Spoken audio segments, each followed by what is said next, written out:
Ofada sauce is one of Nigerians' most celebrated delicacies.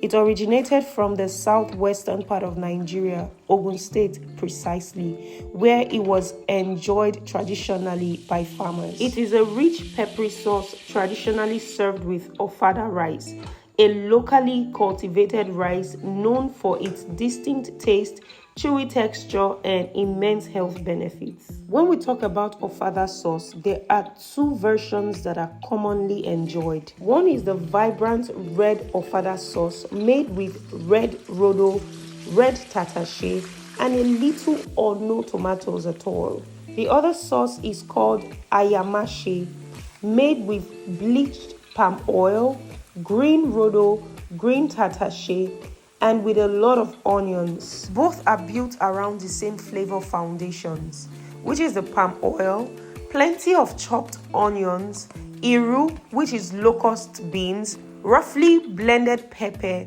crayfish, and assorted meats. The technique changes the character of the sauce, and that is what I want us to understand here. This channel is where we learn the what, the why, and the how behind our cultural meals. Not just how to cook them, but where they come from, the techniques behind them, how to preserve their flavors and nutrients, and to keep these traditions relevant in our modern world. For this Ayamase, I started with bleaching my oil. Please note that this is the most important and dangerous step in making this dish. If not done correctly, it can lead to fire outbreak, or your kitchen can be filled with smoke.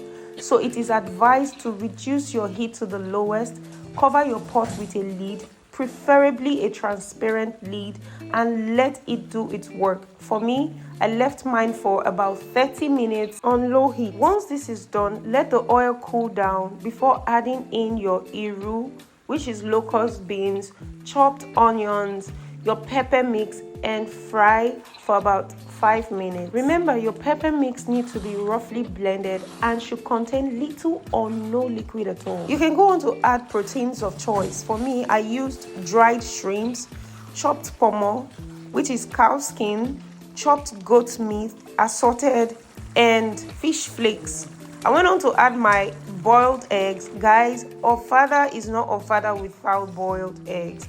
It is a non-negotiable. You can go on to add your crayfish, your seasoning cubes, just a little bit, and salt to taste. Beyond the flavor, there is nourishment in the pot. The proteins, the vitamins, and minerals all coming together in one traditional meal. And this is what this page is all about: understanding our food, telling our stories, and finding ways to carry our culinary heritage into the future. So if you want to learn more about African food, its heritage, the story behind it, the new trends, stay with me.